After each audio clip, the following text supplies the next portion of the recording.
Nama Rara Santang sering disebut dalam sejarah Sunda dan Cirebon. Namun, siapa sebenarnya Rara Santang?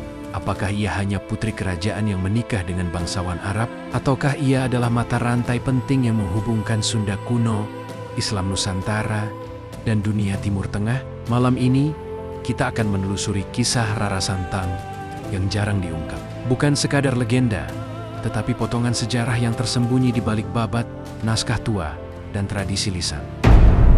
Rara Santang diyakini sebagai putri Prabu Siliwangi, Raja Besar Kerajaan Sunda Pajajaran. Ibunya dikenal sebagai Nyai Subang Larang, seorang perempuan Sunda yang telah lebih dulu memeluk Islam. Ini penting karena sering dihilangkan dalam cerita populer. Subang Larang bukan hanya selir raja, tetapi murid Syekh Kuro Karawang, ulama awal Islam di tanah Sunda. Artinya, Rara Santang lahir dan tumbuh dalam lingkungan spiritual ganda. Ayahnya, simbol Sunda Hindu-Buddha. Ibunya, pemeluk Islam awal. Sejak kecil, Rara Santang dikenal cerdas dan teguh pendirian. Tidak sepenuhnya nyaman dengan kehidupan istana Pajajaran. Dalam beberapa babat, ia digambarkan sering bertanya tentang Tuhan yang Esa. Hal yang membuatnya berbeda dari bangsawan Sunda lainnya. Saat dewasa, konflik mulai muncul. Prabu Siliwangi menolak masuk Islam, meski istrinya dan anak-anaknya telah memeluk agama tersebut. Penolakan ini bukan sekedar agama, tetapi juga politik dan budaya. Rara Santang dan kakaknya, Walang Sungsang, akhirnya mengambil keputusan besar, meninggalkan istana Pajajaran. Ini bukan pelarian biasa. Dalam budaya Sunda kuno, meninggalkan istana berarti kehilangan hak darah bangsawan dan dianggap membelot dari leluhur. Rara Santang memilih jalan sunyi, jalan spiritual. Bagian ini jarang diceritakan panjang, padahal inilah inti peran Rara Santang. Ia tidak langsung ke Mekah.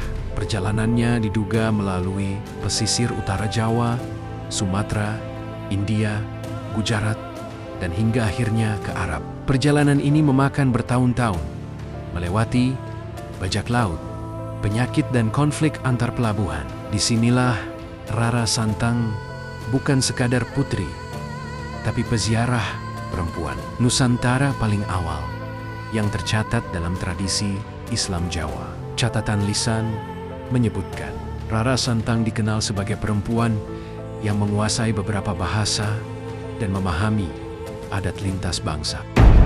Di Tanah Suci, Rara Santang bertemu Syarif Abdullah, bangsawan keturunan Nabi Muhammad SAW.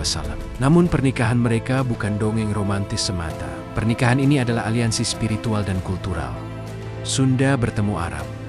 Nusantara terhubung langsung ke garis Ahlul Bait. Rara Santang berganti nama menjadi Syarifah, Mudaim atau Madimah, tergantung naskah. Hal yang jarang dibahas, ia tetap mempertahankan identitas Nusantara, tidak sepenuhnya menjadi Arab.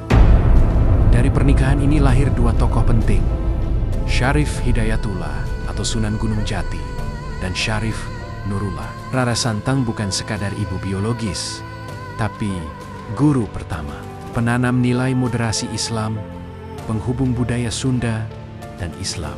Dalam tradisi Cirebon, ia dikenal sebagai perempuan yang menolak kekerasan, mengutamakan dakwah budaya, dan menghormati adat lokal. Nilai inilah yang kelak membuat Islam di tanah Sunda berkembang tanpa pertumpahan darah besar.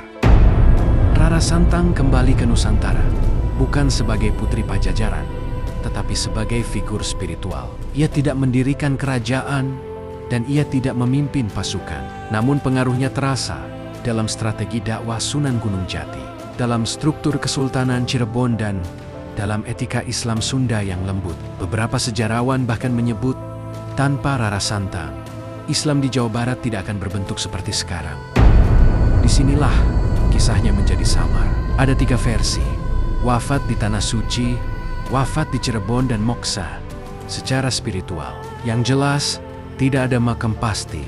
Namanya hidup dalam tradisi, bukan batu nisan. Dalam budaya Sunda, ini adalah tanda tokoh besar spiritual, bukan tokoh politik biasa.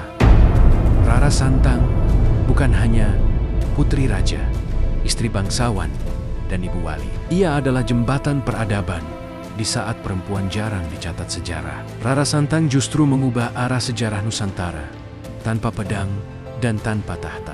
Mungkin karena itu pula kisahnya tidak banyak dituliskan, tetapi terus hidup dalam ingatan budaya.